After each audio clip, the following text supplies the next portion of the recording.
Okay, I think we can start. I don't want to delay. Um, I don't want to delay those that have already joined, and I'll start off with the introduction, and others can join us as we move on ahead. So I have the pleasure of having Heather Fraser in the session today. I've been aching to have her come speak to us, and busy schedule for herself and busy schedule for myself. So, but it's just an honor to have her here. She was in my formal place where I work, Dalhousie University. She was not my boss. She was my boss's boss. So to have her agree to come here is really an honor. And I'm really glad that we can tap into our wealth of experience. She's been recruiting for many, many years. She's managed so many people here. She's mentored, she's coached. She does a lot in the PMI environment. And I'm trying to see if we can take a little bit of that experience and bring it to the business analysis space, especially in respect to Career Aid Up. So everybody, you are welcome to this session. We'll get it started and start rolling now. And just a few housekeeping. This webinar should run for about an hour or less, depending on the amount of questions. And I would really appreciate if we can remain muted and have our videos turned off throughout the presentation, just so that we can save bandwidth and we don't distract ourselves. If you have a question, please put it in the main chat, and I will ensure that we read it out to Heather before when it's time to read out the questions. This video would still be available on YouTube, on the Career Aid Up YouTube page, and you can always go there to review or share with those that you think will benefit from it. Career Aid Up is a group of professionals dedicated to supporting Black and visible minorities, helping them to succeed in their career, and also in doing that, contributing to the socioeconomic growth of our community. Our mission is to provide a hub where our community members can network, learn, and grow in all their career. We offer training like we're doing now.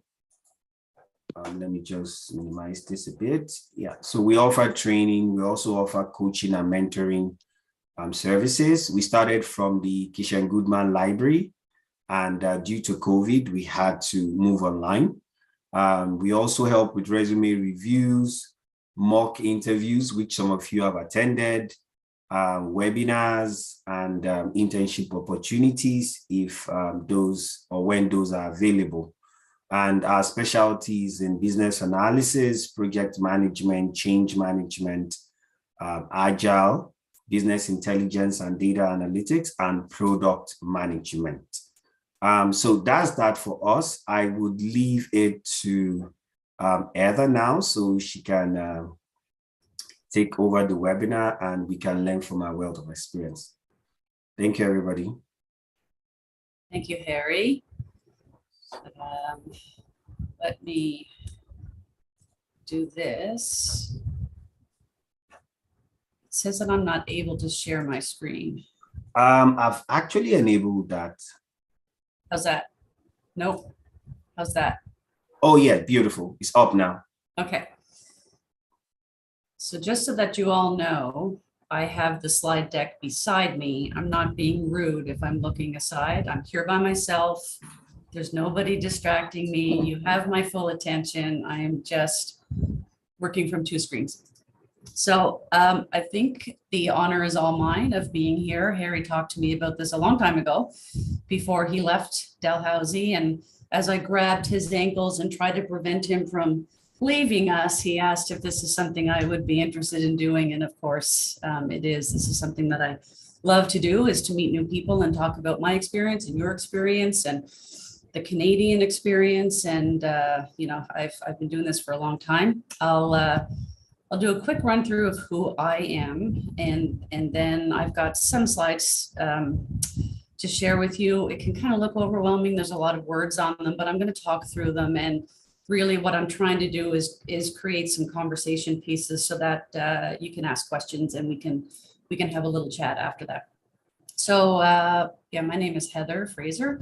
I've been working in this industry for about 20 something years now. I know you don't think I look old enough, but trust me, I have 3 older children, so I'm just kidding. I started my career, I went to St. Mary's University and I did my undergraduate degree there, a Bachelor of Commerce. I actually did international business. So it was interesting doing a little bit of research for this presentation because it brought me back to my 20 or so year old academic roots, where I did a lot on,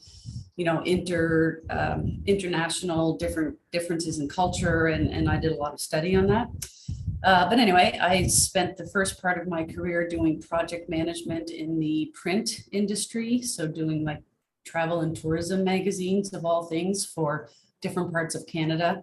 When my second child was born, I left work and I stayed home for a few years. And then I went back into project management, but this time in the IT industry. And that was, 14 years ago or something, 16 years ago, maybe. And I've been in IT ever since, even though I'm not actually an IT person. I guess I would consider myself one now because I've been here for so long. I always tell people I'm not a real IT person. I just play one on TV. But really, I worked my way through different IT project management positions. I went back to St. Mary's as an employee several 10, 12 years ago, and I ended up managing their project management office there. I came to Dal as the director of the project management office, and now I'm the director of our enterprise application services in ITS. So my path has not been traditional to be at a director level in an IT shop, but it's important, especially for those of you on this call who are in project management and business analysis. My path here was through project management and relationship management and leadership, and that's what brought me to where I am today. So I do live just outside of Halifax. I do work at Dalhousie. I have 3 children, and I'm married to an engineer, which makes for a lot of interesting conversations in our house, project manager being married to an engineer. So 3 things that I prepared tonight, again, to start a bit of a conversation. And this comes from a chat I had with Harry when I was preparing for this, just about, what kind of things do you want me to talk about? What would be interesting? I can talk a lot. People don't always want to hear everything I have to say.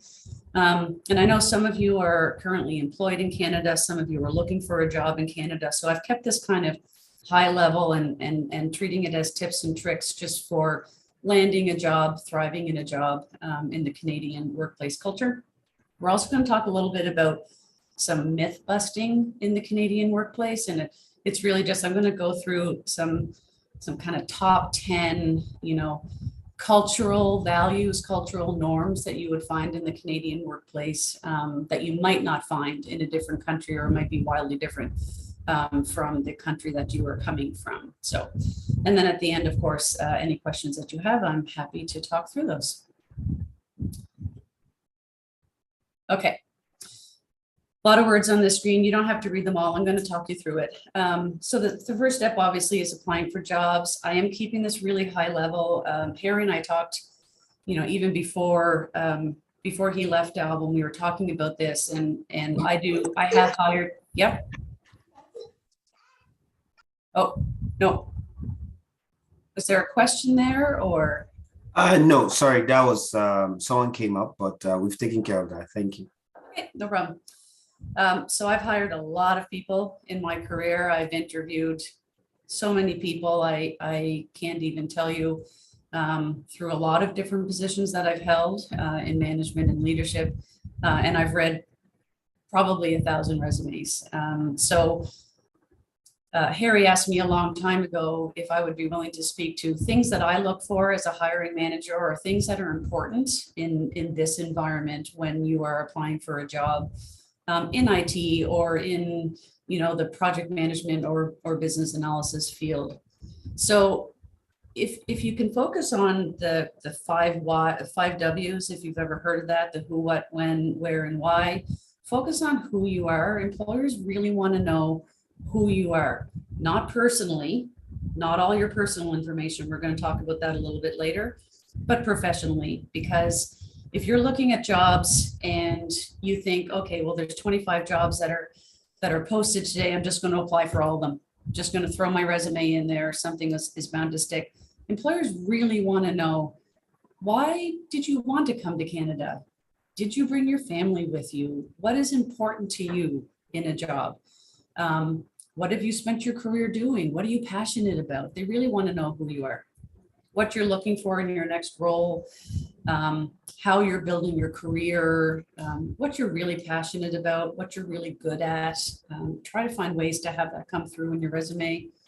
When you're available to start is a really big topic of conversation, particularly now in the hiring space where it has gotten a lot more competitive to hire employees these days. So if you are in the process of coming to Canada, that's fine. If you're already here and you can start right away, that's great. If you're already here and you're moving from another job, I need 4 weeks notice. That's an important criteria for you to consider. Where have you settled? Are you available to work on site? Are you available for remote working? Also a newer topic of conversation post-pandemic, as I'm sure you're all very aware of. And this is a new world for Dalhousie in particular, where pre-pandemic, we were all on campus 100% of the time. Working at home was not a thing. We are navigating now into a new hybrid workplace and taking the good and the bad that has been coming with that. And why you're interested in this position. This is something that I think a lot of people lose sight of when they're applying for jobs. Like I said earlier, you find 25 jobs that were posted, you apply for all of them. Make it meaningful. Choose a job that means something to you, that you think you'd be good at, a place where you can see you're bringing value. And it's not uncommon for you to be asked in an interview or in a screening interview, why have you applied for this job? And you hopefully have a really good answer for that, not just, I need the money. Okay. These are just some other considerations that I put in here, and this ties to the 25 job things. Really, really hone in on your resume and your cover letter. Always provide a cover letter. I have been guilty before in competitions where I've had 150 applicants of just not even reading a resume if there's no cover letter attached, because the cover letter is where you learn about the person, why they want to work here, what they bring to the organization, and so on. But really align your skills to the job.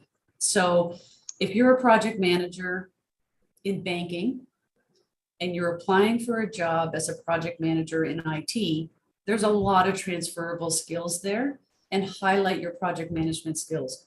Don't highlight how good you are at banking, because that's not going to be as relevant and it's not going to bubble to the top.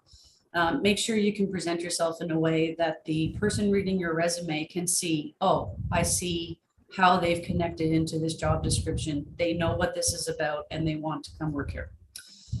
Take an inventory of technical skills, whether that's project management, programming, anything else, but also your soft skills are very important. In the Canadian workplace, soft skills a lot of times are what gets a person hired over their technical skills that make them actually qualified for the job. So we can talk about that a little bit later, but relationship building, emotional intelligence, all of the parts of being an employee that go beyond your work experience and so on. And do your research in the organization. Again, if you're applying for 25 jobs on a single day, you are, oh, I can't do that. You're probably not taking the time to actually look at what that position is about and what the organization is about. Do your research on that. Before you even get to an interview, do your research about the company, about the culture. Is this a place I want to work? Is this a place I want to be associated with?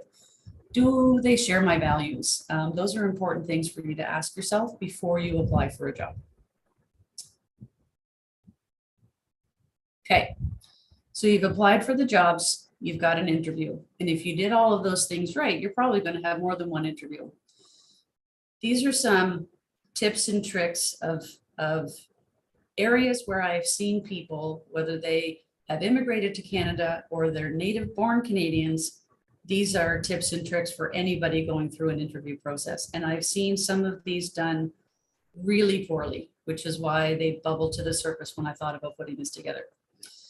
In Canada, it's very common to have a multi-stage interview. So that could be a screening phone call at first to kind of screen out candidates to ensure, the top 10 most qualified would go forward for an interview or what have you. It's also common to have a two-step interview where we've recently interviewed for a project management position here at Dell in my team. The first interview was all about their qualifications, their experience, the background. Their second interview was a full-blown project plan where a situation was given to the candidate before their second interview, and they had to, from start to finish, build out a project plan and any other important documents that they found was relevant. So that is just another way of kind of weeding out and really seeing what people's potential are. So be prepared for that. I will say that some of the interviews, even if you have 2 or more, usually they're fairly short. You wouldn't normally see 3 or 4 4-hour-long interviews. That's just not how we do it. I've mentioned this already, map your skills and attributes to the job description before you get into the interview. So you better be very familiar with what that job description is asking you and be able to translate your experience into what they're asking for.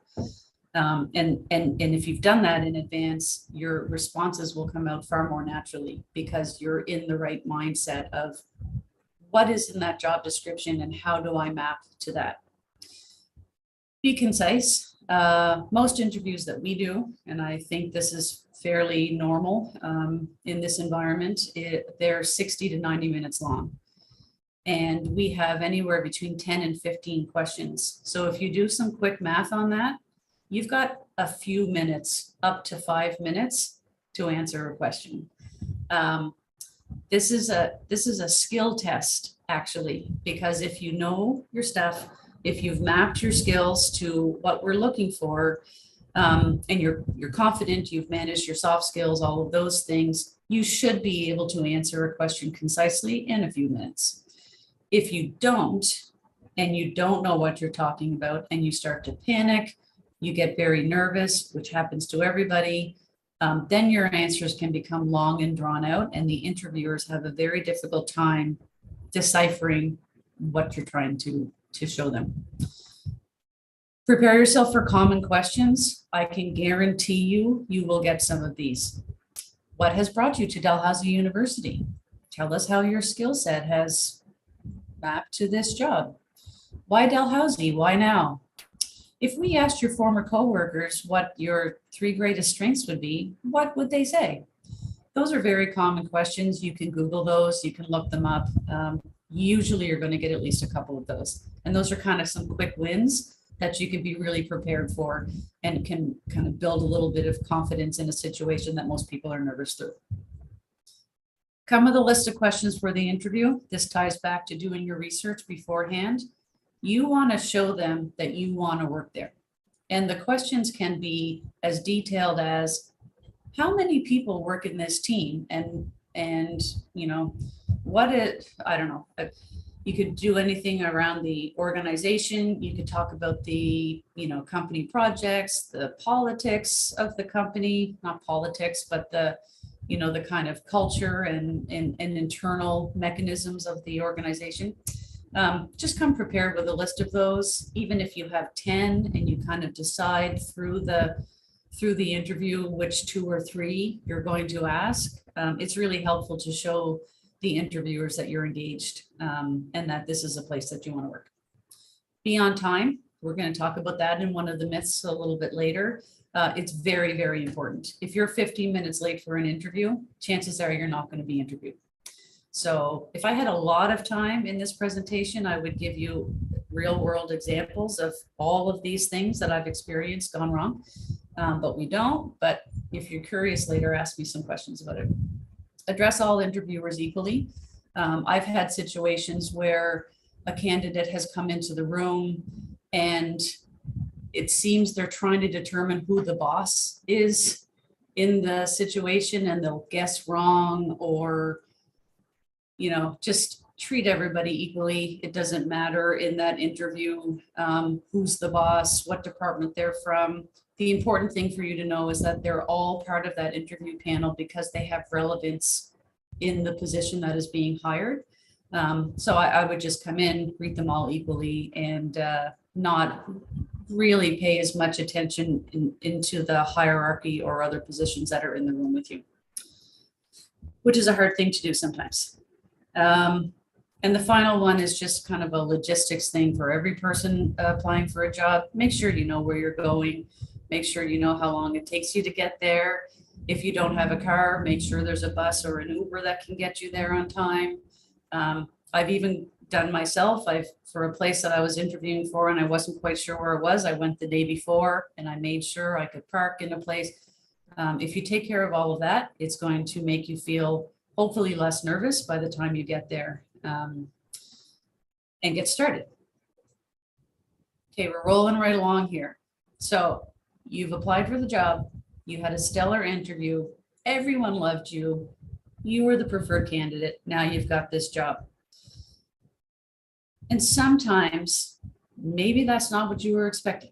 You get into your new workplace. Maybe you haven't been in Canada for a long time, or maybe you have been, but the culture in your former workplace is very different than where you are now. So we're going to talk a lot about the Canadian culture in the next little bit.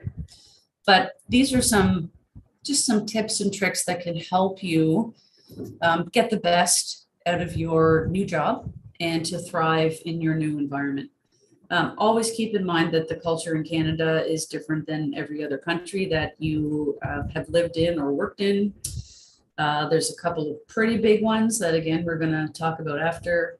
Building relationships is a critical component of success in the Canadian workplace. I know it is in every country in the world, but particularly in Canada, there is so much emphasis on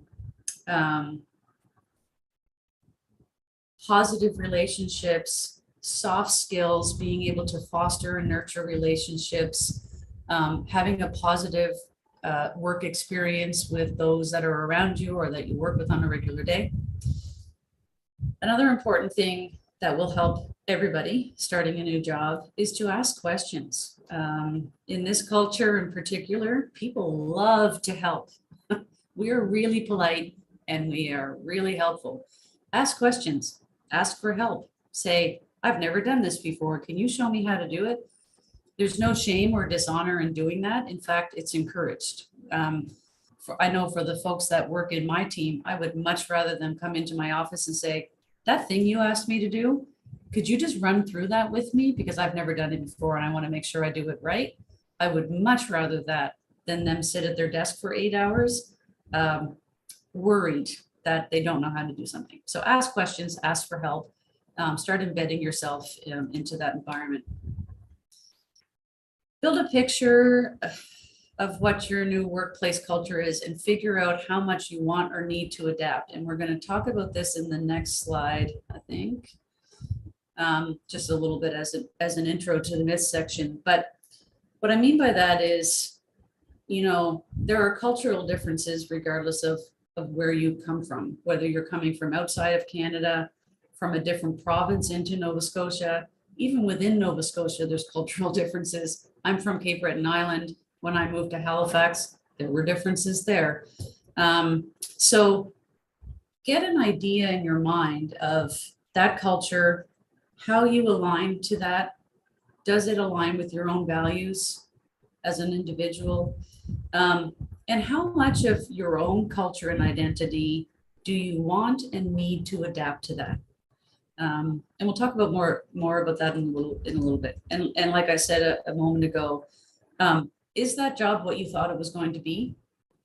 I would like to think that if you've taken all of the steps beforehand, done your research, learned about the job, really mapped yourself to it, learned about the culture, asked the right questions in the interview, you should have a fairly good sense of what this job is going to be. But once you're in it, do a little bit of reflection and really think, is this what I thought it was going to be? If not, what needs to shift? What needs to adapt? Maybe I talk to my manager about it. Maybe I just need to learn a little bit more. And there's always a lot of things that you can do there. Okay. So Canadian work culture, myth busting.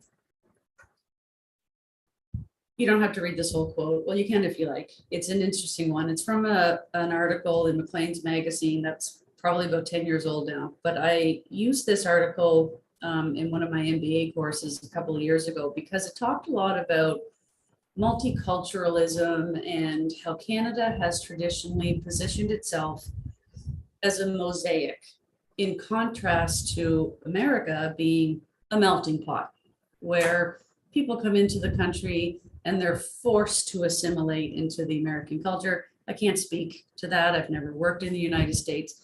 But this is traditionally how the two countries have been positioned when it comes to immigration, workplace culture, and so on.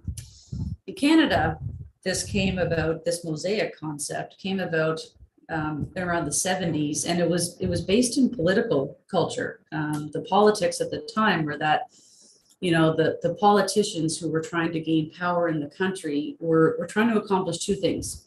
They were trying to give Canadians the perception of elitism for being a better country than their American counterparts when it comes to welcoming folks from other countries into Canada to work, which may or may not have been true. It just depends on who you're talking to at the time. Remember, this was the 70s.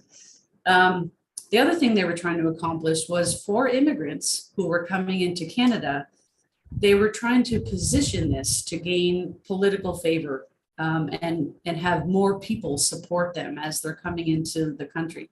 So anyway, it wasn't until about the 90s that there was some real research done. And it turns out that from a realistic perspective, Canada is neither a melting pot nor a mosaic. We're kind of somewhere in between, where we really value the diverse cultures, the different ways of the world, and the value that brings into the Canadian workplace, economy, society, while at the same time, there is an expectation that anybody coming into Canada will align with some of the cultural norms that are in the Canadian workplace.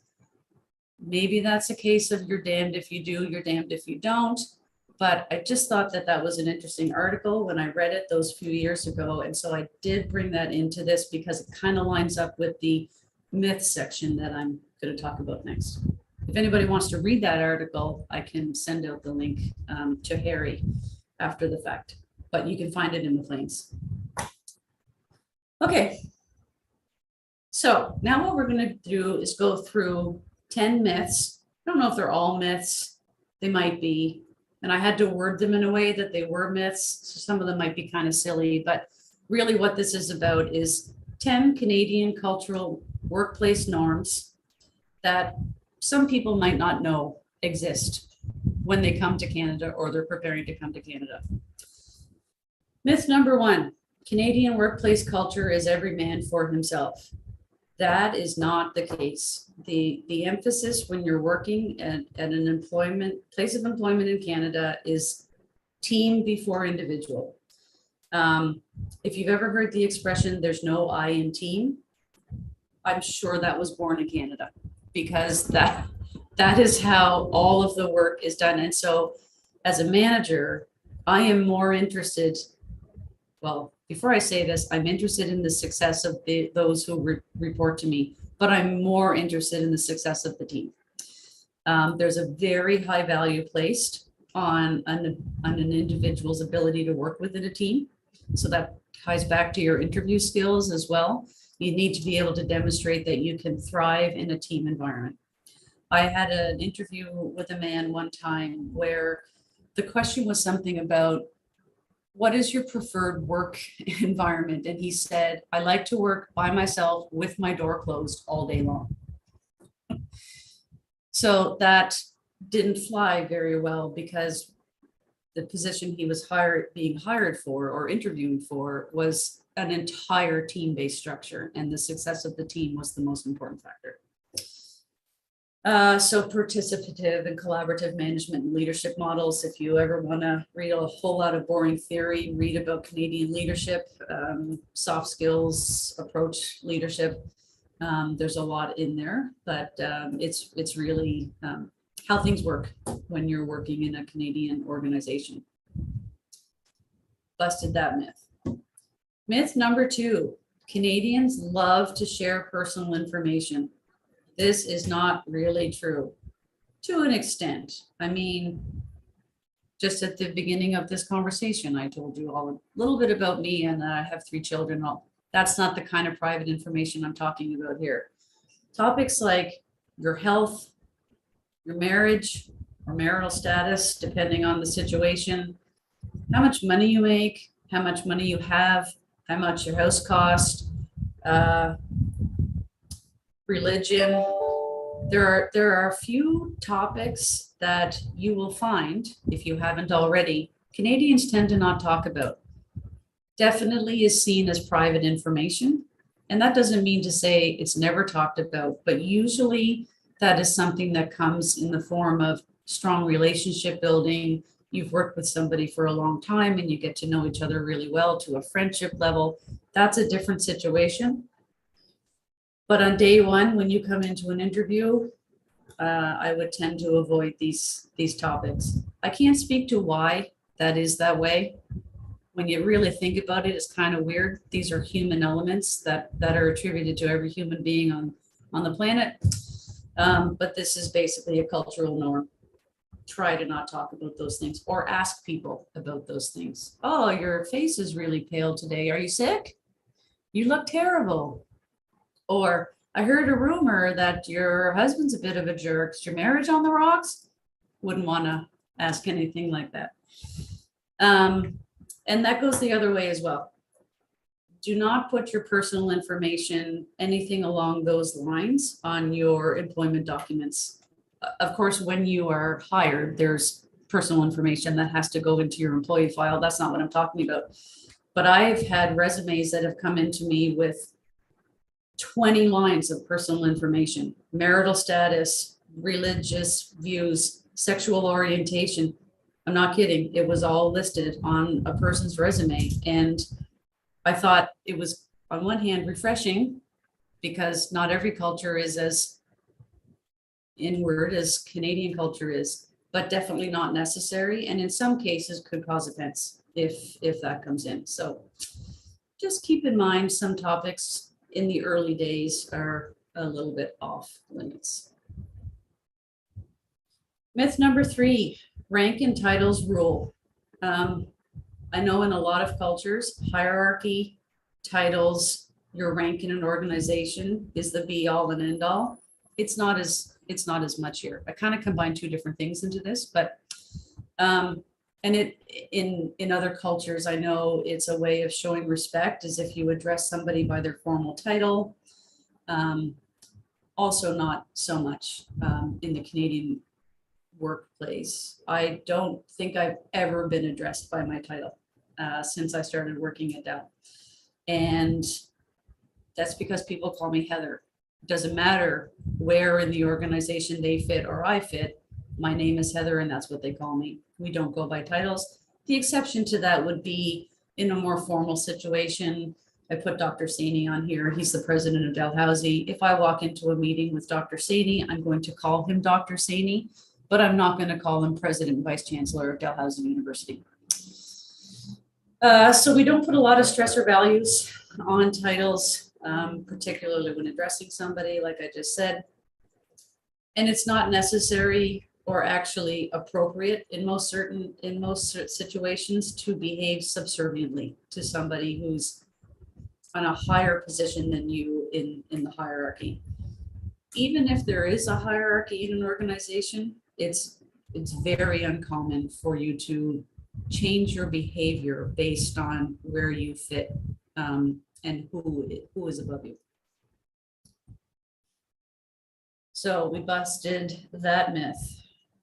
Oh, that's a little blurry when I look at it on a big screen. Sorry about that. I don't know if you've ever read Dilbert cartoons, but for the employee environment, sometimes they're pretty funny. Myth number 4, personal space is meant to be invaded. Totally not true in Canada. Canadians tend to like their personal space. I'm laughing because I don't know where this has come from in the Canadian culture. And I think most people coming into Canada find this is a little bit bizarre. We are not a cold culture. We're a cold country. We're not a cold culture. But Canadians really value their personal space, and that extends also to belonging. So if you're in a room and people's stuff is everywhere and you started picking it all and collecting it all, people might get offended by that, which again seems a little bit silly. But or touching somebody, touching their hand, touching their back, that in a best case scenario would make somebody uncomfortable. And in a worst case scenario, someone would get very offended. And it could be a real deal breaker in a relationship with that person. So, or feel threatened. That's another one that's, I guess, part of this, but just wanted to put that one out there. Respect personal space of people in the Canadian workforce. Moving right along. Maybe. I had to bring this one up because I'm asked about this a lot. Why do Canadians say I'm sorry so much? Sorry, I just had to get this. Sorry, I didn't mean to. Sorry, just give me 1 minute. I tried to count one time how many times I said sorry in the run of a day. I lost count. So Canadians say sorry a lot, but it has a different meaning than it does in other cultures. Actually, it has a dual meaning. Sorry in conversations is just an embedded part of our dialect and conversation here. Sorry can be a conversation starter. It can be the end of a sentence. It can be embedded in a couple of places in the same conversation. But it's also used for its formal purpose where you're apologizing for something. And usually you can tell the difference right away. So we do say sorry a lot. It's good to know that it's not associated with, any sort of organizational hierarchy. You're going to get the president of a company saying sorry as much as you're going to get an intern who just started their brand new job on day one. It's just part of a culture of politeness that we are very, very guilty of. And I threw this in. Most people probably don't even know they're saying it. I know that I don't. So when you hear somebody say sorry to you 15 times a day, they're not really apologizing. It's just part of them showing you respect and being polite.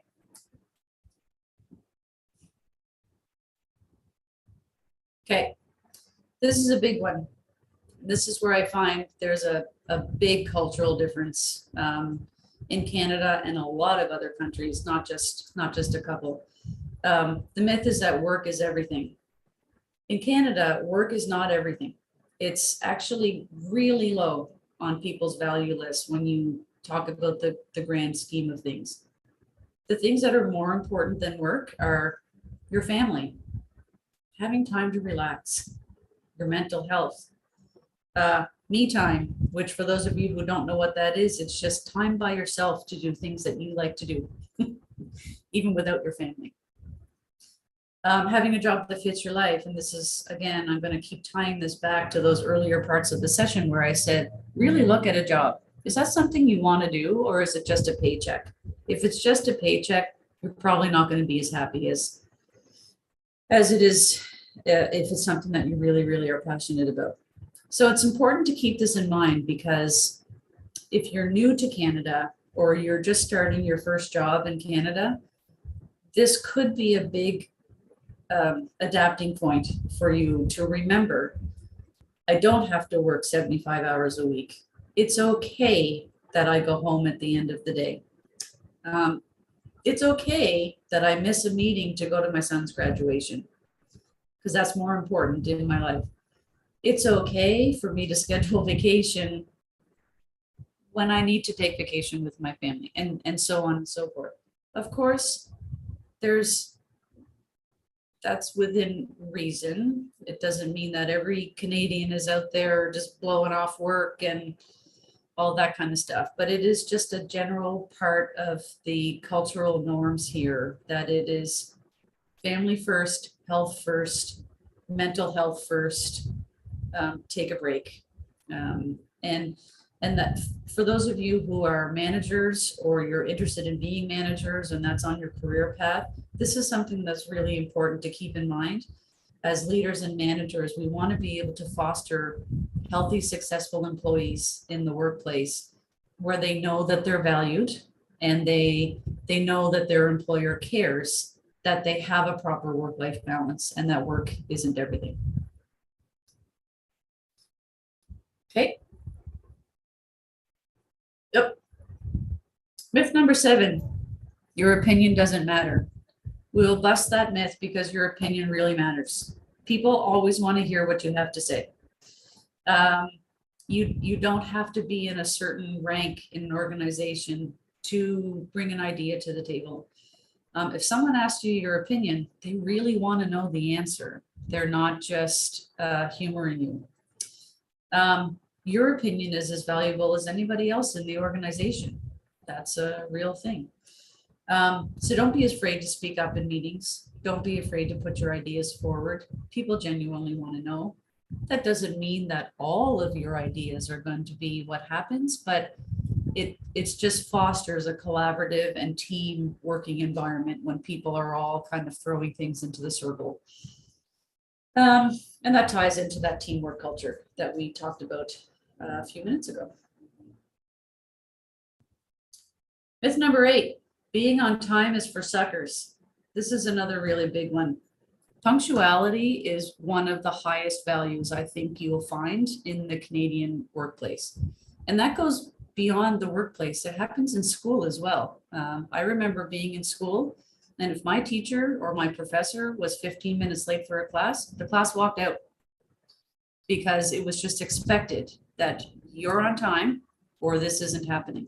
The same is the case in the workplace.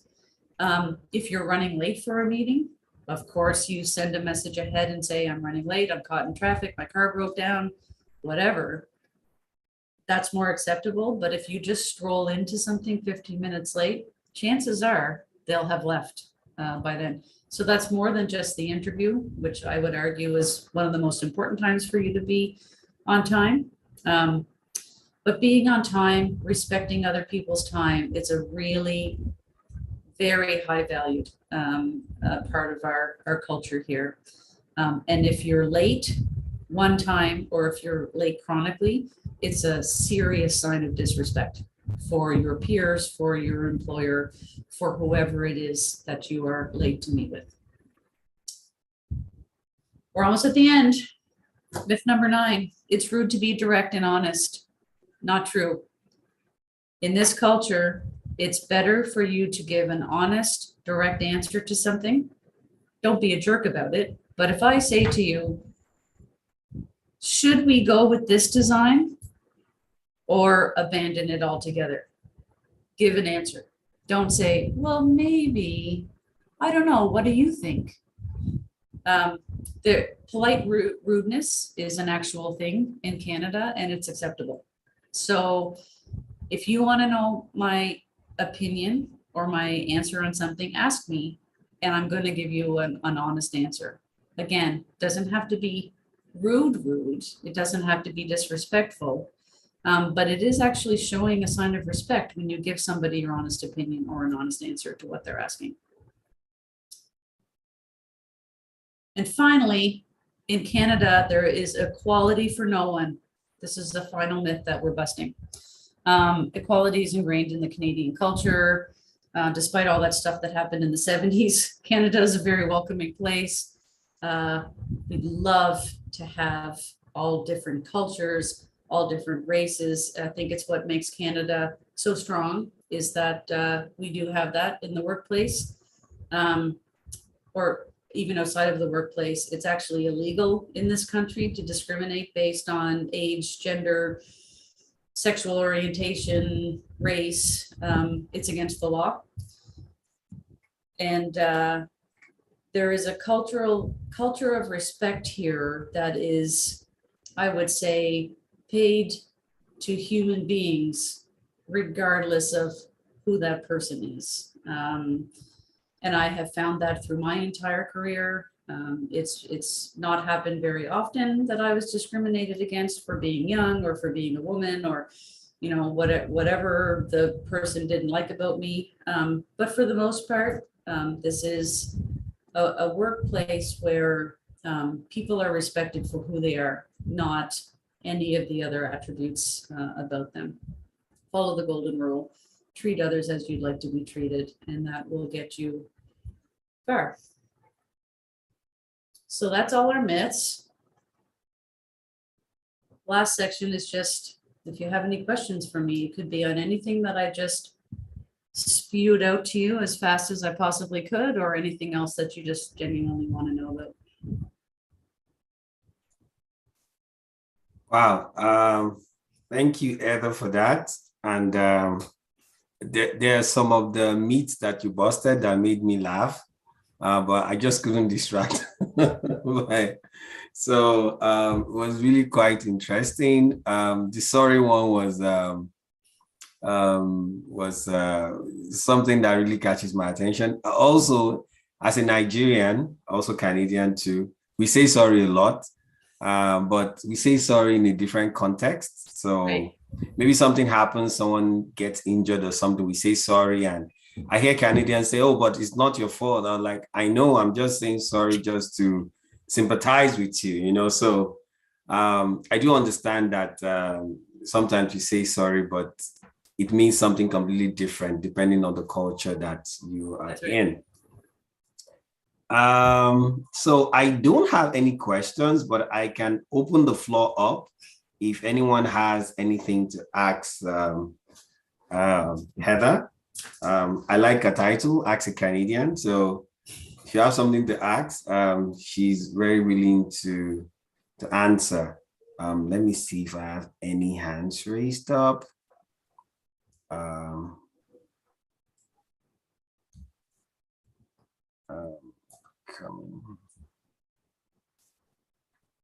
Okay, we don't have any questions now. Okay, yeah.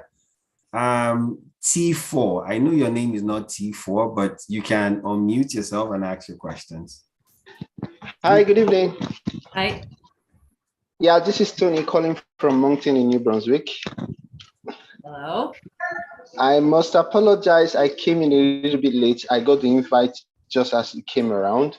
So I think I missed a little bit on the interview aspect, because really I'm preparing for one in less than 48 hours. So I'm having this issue of, will I call it fright?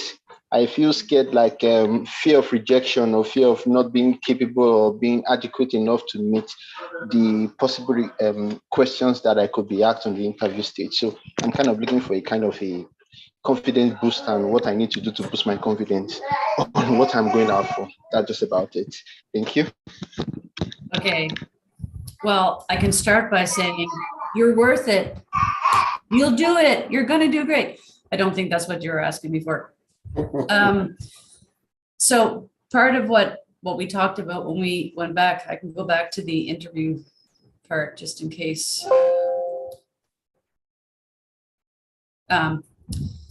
Just in case you missed this part, but it's really not about this slide. It's about the amount of preparation that you do and the job that it is that you've applied for. So one of the things that we talked about early on was about, instead of applying for, I used an example of, if 25 jobs are posted that day, don't apply for all of them, because you're not going to be qualified for all of them. Really look into the job description, map your own skills and qualifications to that. I think it's normal for every person, whether they're immigrating to a new country or not, to feel a little bit like, I don't think I'm good enough for that job, or I don't know if I meet all of those skills, and maybe you don't. But the important thing is that you build your own confidence internally by recognizing which parts of that job you know you can do really well, and be able to translate your experience into that job. So the example that I gave was, if you have 10 years of experience as a project manager in the banking industry, and you're applying for a project management position in IT, those are transferable skills. Project management and business analysis in particular, in my opinion, is a generalized skill set that can be adapted and applied into most, if not all, industries. So hone in on that.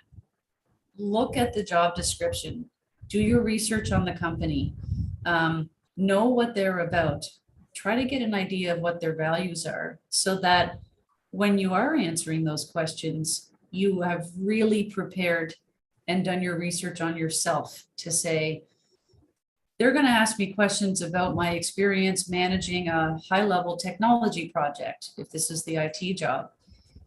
I was in banking, but an equivalent project that I did where I led 12 people and it was a 2-year-long project and I had a budget of $5 million, I was really successful in delivering that with this skill, this skill, this skill, this skill. So it's really about being confident in your own skills and abilities and knowing how they map into that job, so that you can answer the questions from a place of real secure knowledge about yourself, and not just be like, oh my God, there's no way I can answer that question, and then just ramble on for 10 minutes.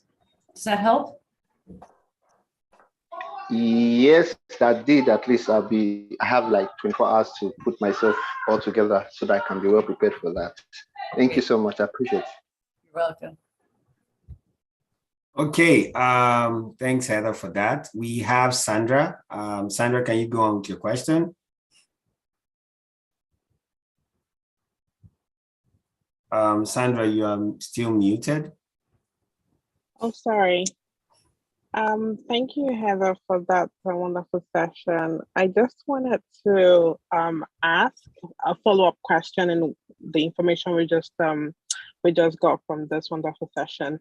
How do you excel, say, on a new role the first 30 days, I would say, or 60 days, incorporating all this information you have beautifully laid out? What additional?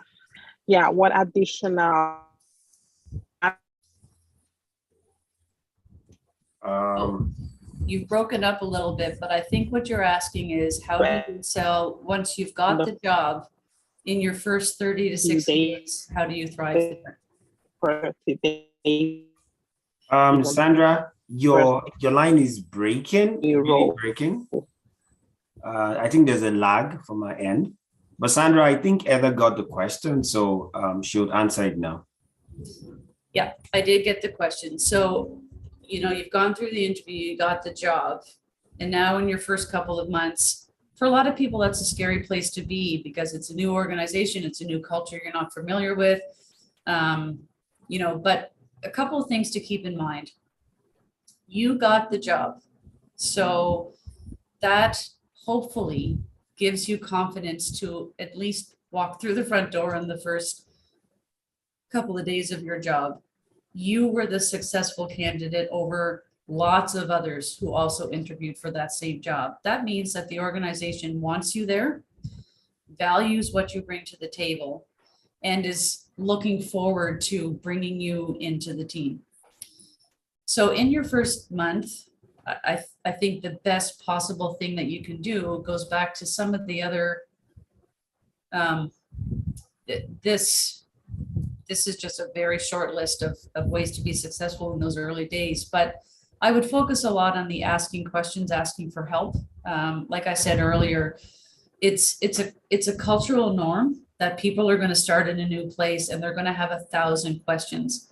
It's expected that you ask them, whether that's to your supervisor or to your peers or the person you share an office with or whatever. It doesn't matter. Just ask questions. And if there's something that you don't know how to do, don't be embarrassed about that. Ask. This is what you've asked me to do. I've never quite done that before. Could you show me what you're expecting? And I will go and do that. So that's one thing. The other thing is this relationship building, soft skills, the ability to kind of, I don't want to say the word network because that has a connotation of external, looking for jobs and all that kind of stuff. But I mean internal networking, figure out who the players are in your workplace. There's often times where, the communication style will be different depending on which person you're speaking with. Learn who are people who can make or break your success in the organization. I don't mean that as negative as it sounds, but there are people in every organization that have higher influence over success than other people do. So it's good to learn who all the players are. And the third thing I would say is align yourself with your team. Like we talked about earlier, team culture is very highly valued in the Canadian workplace. And so whether we all like it or not, the people who are on our team are the people we're going to spend a lot of our time with. So start working with them, ask them questions, see if they want to go for lunch on the first Friday, start to get to know them. And that's when you can get into a place where really building that team culture is going to help you be successful, because your success is going to be dependent on how successful that team is. Great answer, Heather. Thank you for that. We have a couple of other questions. I'll quickly go to them. Demi, I'll get to you. Just be patient. Let me just take some of these questions. The first one is, there's this emphasis on having Canadian work experience to be considered for white-collar jobs. Is this a myth, or what exactly is it? That question is from Kaya. That's an excellent question. My first answer is going to be, unfortunately, I think that would depend on the employer. So I can only speak to my own experience, and I'll tie it into what I talked about earlier about your ability to translate your experience into the job that you're applying for or starting. And that goes for experience in other countries as well. In my opinion, as a hiring manager, it doesn't matter where the experience happened, as long as the experience is relevant to the job that I'm hiring for. Other hiring managers might feel different, and you may be asking that question because you've had that experience so far. So ways to overcome that, I think if you're really invested in what this job is, what they're asking for, you align yourself with the values and the culture of that company, and you can present yourself in such a way that you can very specifically give examples of your experience and how it translates into what they want and need you to do. It shouldn't matter what country that experience was gained in. I don't know if that's a good enough answer. Yeah, I think that that works, because at the end of the day, there's really no straitjacket answer to this. I think it depends on the that particular job, and depends on the organizational culture. Yeah, and I mean, I think the bottom line for me, because I can only speak to my own experience, is that I'm more interested in you telling me how you know how to do this job. Yeah. And it doesn't matter if you did a similar job in Nigeria or Japan or Texas, as long as you can say, oh, in my former position, I did a project very similar to that. Here was how I was successful in it. Here's how I engaged the stakeholders. Here, then that should transcend across borders, because experience is experience is experience. Yeah, and that speaks a lot to the transferable skills. I think that's also something you're saying. So yeah, especially in the tech environment. Yeah. Okay, Kaya has another question. He says, does having Canadian academic qualification enhance one's chances of landing a job? Um, Again, I can only speak to my experience as a hiring manager. And I will answer it to say, in general, no. If you have an undergraduate Bachelor of Commerce from Canada, from the US, from Germany, as long as it's an accredited university and you've got your degree and everything on there, that part doesn't matter because internationally degrees are fairly transferable. An undergraduate level degree is what it is. Where I find that we run into problems is if there's ambiguity when you're presenting your education.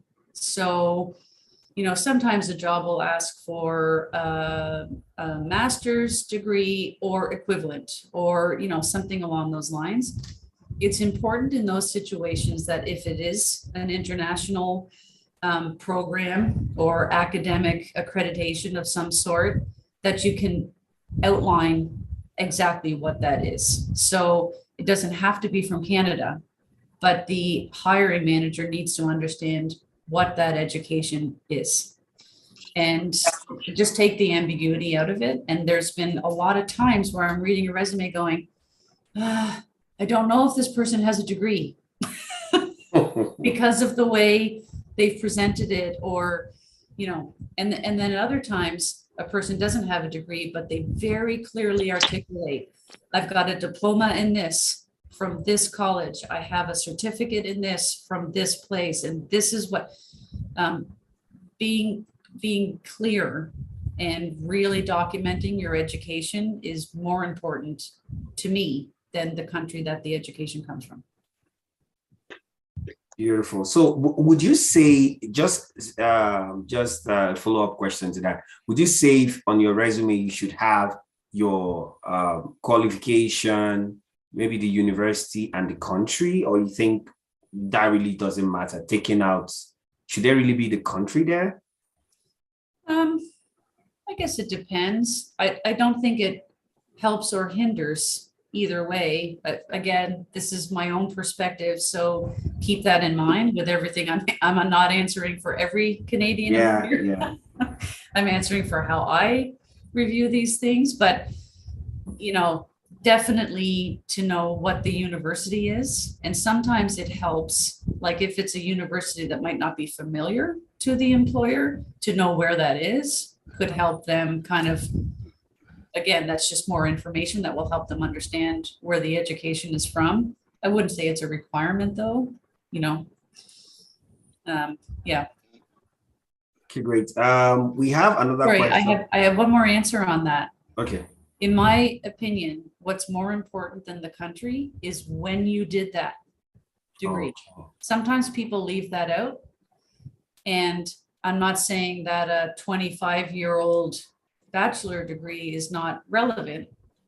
But sometimes, you have a hard time piecing together an education and work timeline if people don't put their years that they did that, or year graduated, or year of completion, or what have you. So that is important. Awesome. Okay. Also, we have run out of our time. We're already 8 minutes over, but it's getting interesting. But I have a question. Moreover, you also mentioned about keeping to time as part of the Canadian way of doing things. So please just bear with us. We have 2 more questions, but I have one I want to ask. Either some cultures are very particular about eye contact, making eye contact. So some cultures, making eye contact is a sign of disrespect to your boss, but you go for an interview and you are trying your best not to make eye contact with everybody asking you the questions. How is that seen in the Canadian workplace when you go to an interview, or even when you get the job? What do Canadians think about making eye contact? Is it opposite? Is it respectful to not to make eye contact? What do you think? It's the opposite. I should have put that as a myth. I have it on one of the slides about showing respect is making direct eye contact, because it is. So much so that if I'm meeting you for the first time, or I'm interviewing you, or whatever the situation is, and you're constantly averting my look, I'm wondering what's wrong with you. And I'm not kidding, because if you can't look somebody in the eye, and I can appreciate how this could be a 180-degree shift from a lot of cultures where direct eye contact is not the norm, but it is in Canada.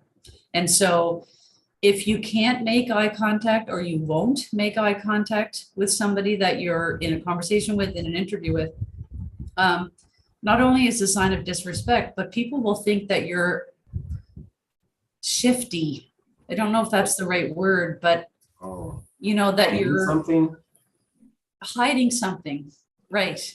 Which is kind of a body language thing here that I guess I've never really thought about. But if I'm lying to somebody, I'm far less likely to meet their eye.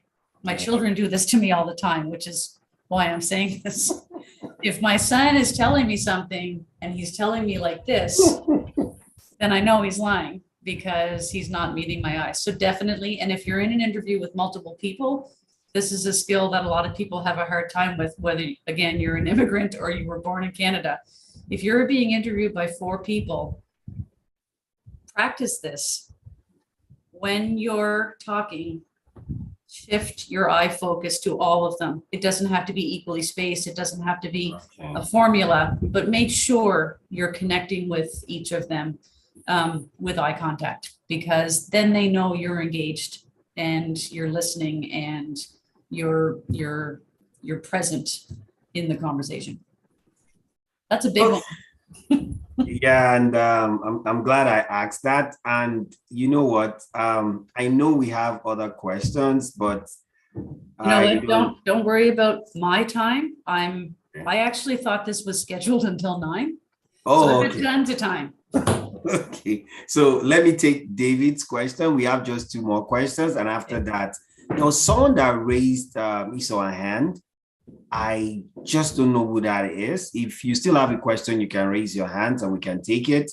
In the meantime, I will take is any hand raised? Yeah. Demi. Demi, can you take your question while then I'll take the other ones? Okay, hello. Thank you for speaking to us today. So the question I had was regarding having any work experience at all, in how to sell yourself to potential employers without having prior work experience. Like, you're fresh out of school, maybe not, like in my case, not having done a co-op just due to the circumstances. And just really, how would I let an employer know that despite the fact I don't have any actual work experience, I do have sound technical skills and I can back that up?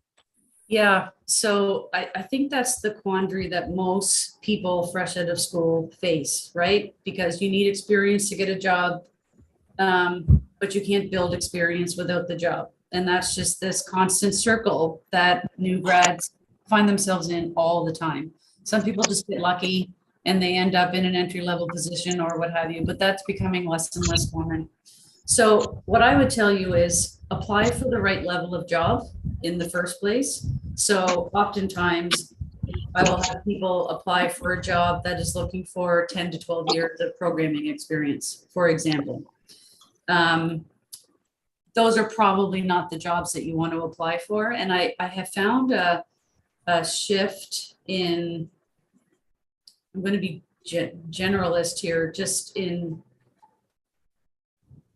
certain demographics or generations. I don't know what it is, but we get a lot of applicants that are fresh out of school that are applying for like director level positions. And I'm always, first of all, kind of thrown off by that. But second of all, I'm really impressed by that, because I'm like, wow, like you just go for that. Just don't expect to get that job. But anyway, back to your question. There's a lot of things that you can do if you're applying for a job that's in your field that you know you've got the technical skills for. Really work on your soft skills, the relationship building, the networking, meeting people, introducing yourself into different industries or workplaces that you want to do. Look for an entry opportunity. So at Dalhousie, for example, we have a hiring program that is just temporary employment for people who have skills that want to come into Dal and then kind of branch off somewhere in the university when another like full-time job is posted. That's a great way to get into a company. But also focus on like I said earlier, translatable skills. It's actually a skill in and of itself to be able to present those to a potential employer. And translatable skills don't have to necessarily be from another job. They could be from your academic experience, from a project that you worked on as a student.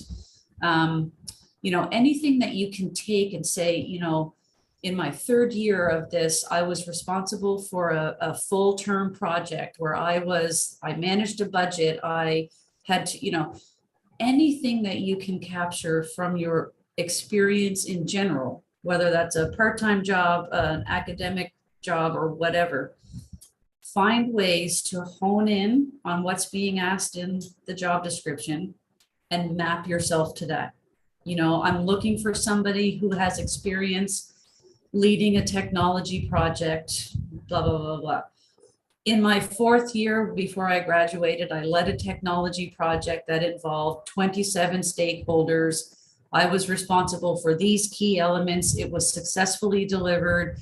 There are ways that you can have and display your experience without it being a job.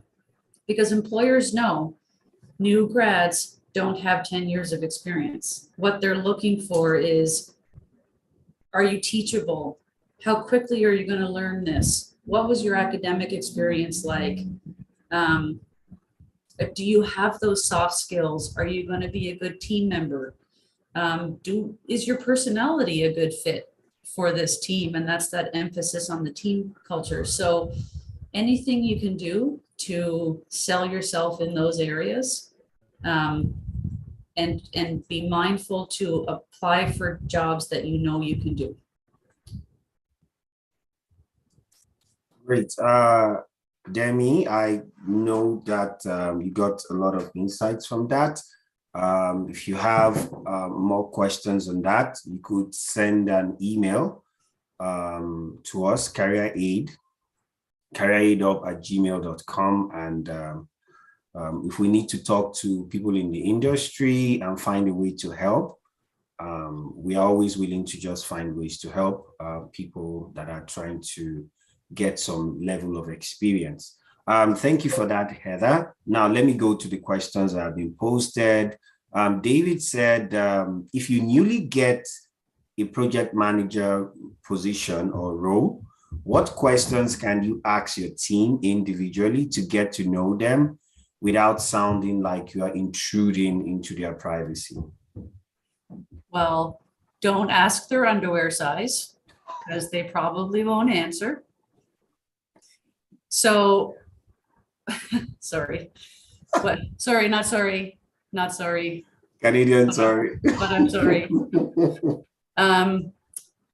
That's a great question. And it's a place that I've been many times. I've had several different project management jobs before I went into more of a management role. And it's a really interesting question because, as you all know, those of you who are in the project management space, your success as a project manager fundamentally rests on the shoulders of the team that is working on that project with you or for you. Yeah. So when you're starting a new project management position, the best thing you can do is to get to know them as people. And you don't have to ask, what's your religion? How much money do you make? And how much does your house cost? Those are things that you probably never will talk to about those. But how long have you worked here? What's your favorite thing about working here? What's the best part of this project? If it's a project you're coming in mid-flight, why do you like working at this place? Where are you from? Oh, you're from Cape Breton? Oh, great. I have an uncle who lived there. Like, just get into regular conversations, because you're going to be spending an awful lot of time with these people. The other thing that you can do outside of the kind of more personal relationship building is focus in on the work, particularly for those who have been in the role for a long time. Ask them questions, like that slide said. Ask for questions, ask questions, ask for help. Ask about the culture. Ask about what happened the last time we did a project like this, and try to get a real understanding of how the team works, how projects are delivered, what's the methodology in place there. Have you ever done an agile project? I have a lot of experience with that. Maybe I can help you do that sometime. That kind of stuff, I think, would really go a long way to help you kind of break that ice, particularly if you're coming into a project that you're not starting from the beginning, which I know happens a lot in project management roles. You kind of come in mid-flight and you're just kind of shoved into the middle of a team and something that's already underway. So get to know them and get to know the work and the environment, so that you can also be successful and bring your own skills into the fold to help them. Great, thanks, Heather, for that. This is for BC.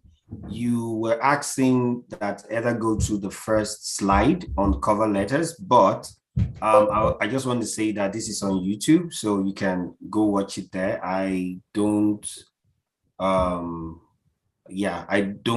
think she should go through everything because of time. We've exceeded our time, and I'm just trying to be careful over that. Someone is joining from the UK, and right now it should be almost midnight there, so I think he's probably sleeping.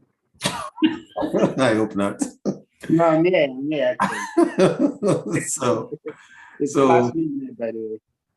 okay, so just for your sake, you can watch the recording on YouTube, but I just want to be careful of different people and their time. So yes. Yes. I'll say one thing about cover letters, because I only briefly touched on it when I was going through this particular slide.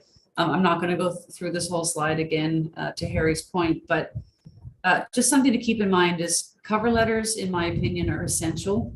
They are the place where you actually tell the employer who you are and why you're here. And that's how you answer these 5 W's, because if I'm going through 150 applications, which I've done many, many, many times, if there's no cover letter, I don't know anything about this person. Yes, I can read their university degrees. Yes, I can see what companies they work for. I don't know who they are.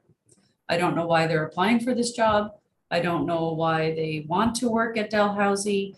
I don't know if they've just moved to Canada and they're very excited to be here, and they, that's the stuff that you need to put in a cover letter. And I personally, myself, I would never apply for a job without a cover letter, because that's how you get yourself across, not your work experience and education. Great. Ella, thank you for graciously attending to that. Okay, Chiku, you can ask your question now. Good afternoon from here. Okay, thank you for your presentation. My question is this. During your interviews, probably the hiring manager now asks you, okay, do you have other organizations that you're interviewing with? Are you expecting a job offer? Have you concluded on any of the offers? So how is a dicey question. So how do you respond to such a situation? Oh, that's an interesting question. I have never asked that question. Are you asking, as the person being interviewed, would you ask the employer that, or as the interviewer, would I ask you that? No, the interviewer, Yeah. Asking the candidate, okay, do you have offers are you interviewing with other organizations? It's so interesting because I would say I would never ask that, but clearly you're asking the question because you might probably have been asked it before. How I would answer that?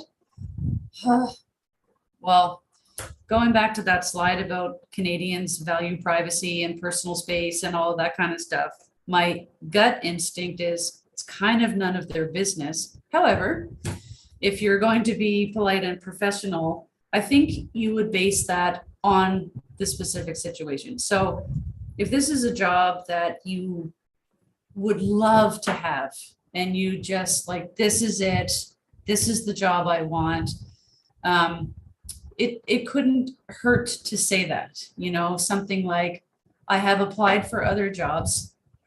This is the one that I have spent my effort and focus on because this is the one that really speaks to me. It aligns with my own values. And this is a place I can see myself being very successful. So you can kind of answer their question in a roundabout way. If it's a very direct question of, do you have any other job offers? I think it's just really up to your discretion whether you want to be truthful about that or not.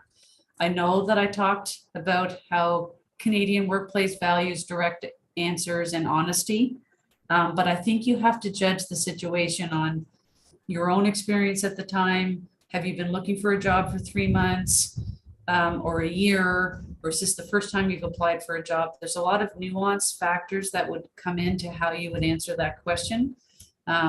So be as honest as you can without betraying yourself and the process that you're currently going through. Don't know if that's a very good answer either, but I'll go back to my original. I can't believe people would ask that, but exactly. I almost said the same. Yeah, I get that question almost all the days that I go for interviews.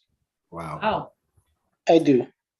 that's So amazing. sometimes they want to see whether you are desperate, or sometimes they want to see whether you are interested in the organization.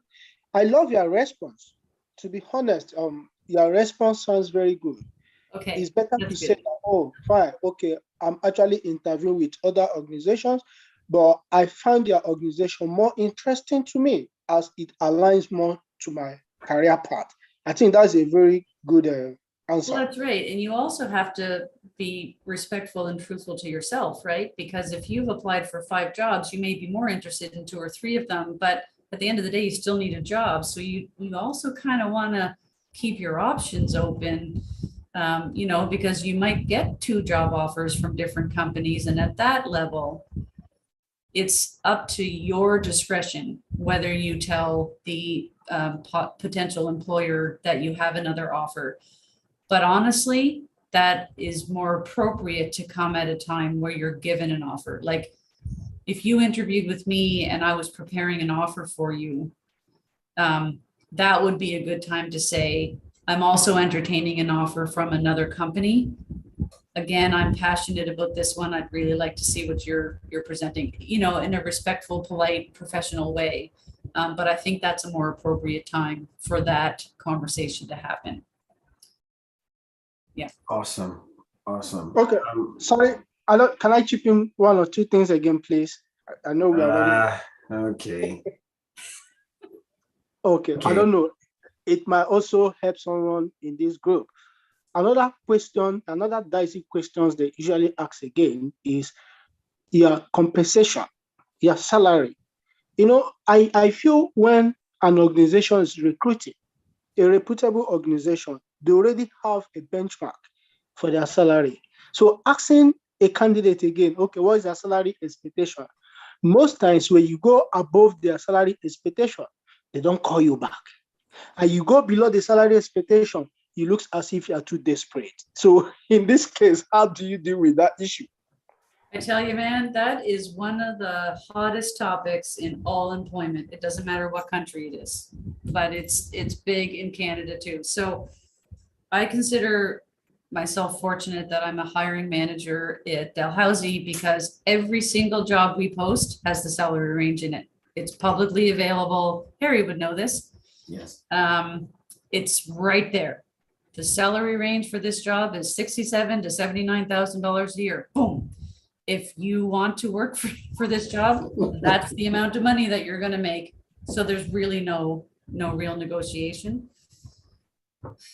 It's a tough one if you're asked what your salary expectations are, particularly in the first interview. I'll go back to, if this were me, I would never ask that.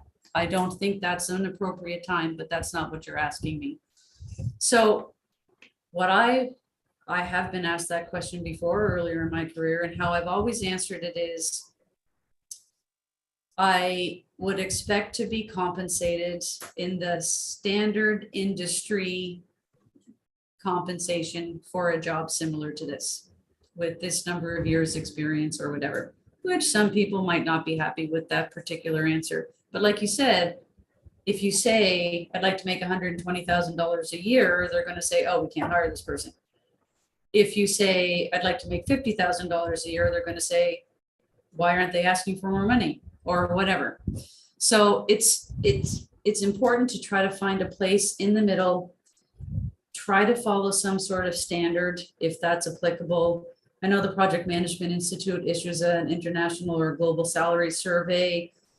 Couldn't help you beforehand to look into that, or look around at other jobs that are posted in a similar industry and try to get a range that you would be comfortable falling into.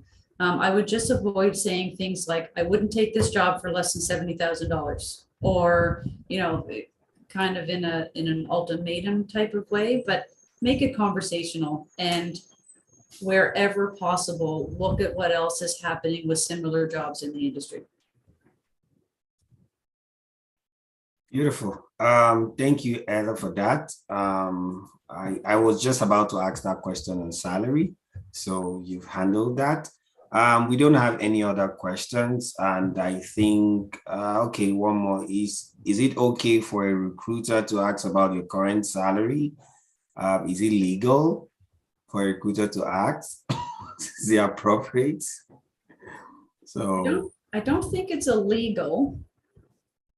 The question of whether it's appropriate, I think it would depend. So again, my own opinion, there should have been a disclaimer on the bottom of every slide. This is Heather Fraser's opinion, and she does not represent the values of every Canadian on the planet. But I think it depends on if you're talking about a recruiter or an employer.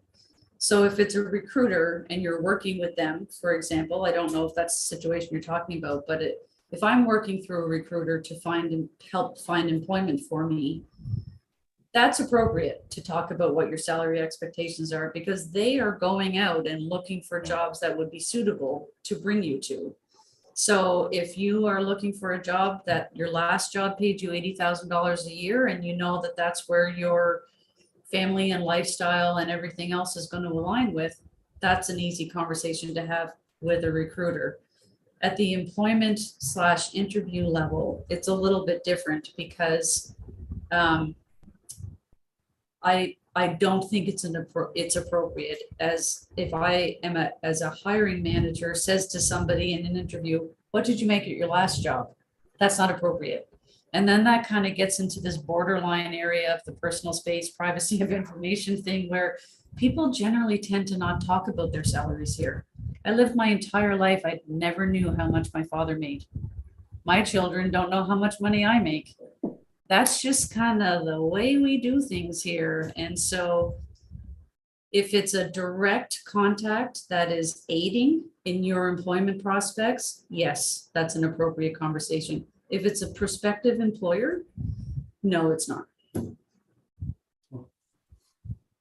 think that's a very wise answer. And I have a question, but I'm not going to ask because of time. So I want to really appreciate Heather for this excellent presentation. I like the meats that you busted. I enjoyed the tips and tricks that you gave. The eye contact one was a very important one to me, because, if you're not sure of, I've never heard anybody speak about it. So that was good. And I also know so many people here, we have messages, Thank you, Heather. Thank you, Heather. Thank you, Heather. So I think people really appreciate the session. And if you've not posted anything, please just post and let's show some love to Heather. Where just so she knows that the work she put into this was worth it. And I know so many of us have gained a lot. I have gained, and so many other people have gained. So thank you, Heather. And I don't know, I think if you don't mind, if you can turn on your video, let's just take a quick picture and just to the family. We have this webinar, I think bi-weekly, but now it's summer, so it's difficult to get speakers to come. So this when we get back in September. So if you have your makeup on and you're okay with turning on your video, you can put it on. Let's take a quick picture with Heather and we can call it a day. Okay, yes. If I'll just give a few more seconds, turn on your, if you want to put on your makeup. Oh, Lara, KA I is see in the your UK. baby. He's lying on a pillow. KA is. He might not want to be on the screen. Okay. Okay, yeah, okay. Well, a few more seconds. Yes, T4, you had one line on your pillow. Oh, Sandra, good to see you. So just a few more seconds. Let's take a quick video. Sorry, a quick picture, and we'll call it a day for today. So I'll give like 10 more seconds, and then we can take this picture. Okay, so 1, 2, 3. Thank you. Oh, Kenny, you just came on. Okay, let's quickly do that. 1, 2, 3.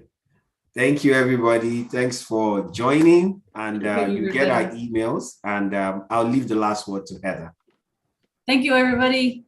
Have a great night / afternoon / rest of your week. You too, thanks. Thank you, Heather. Thank you. Thank you, everybody.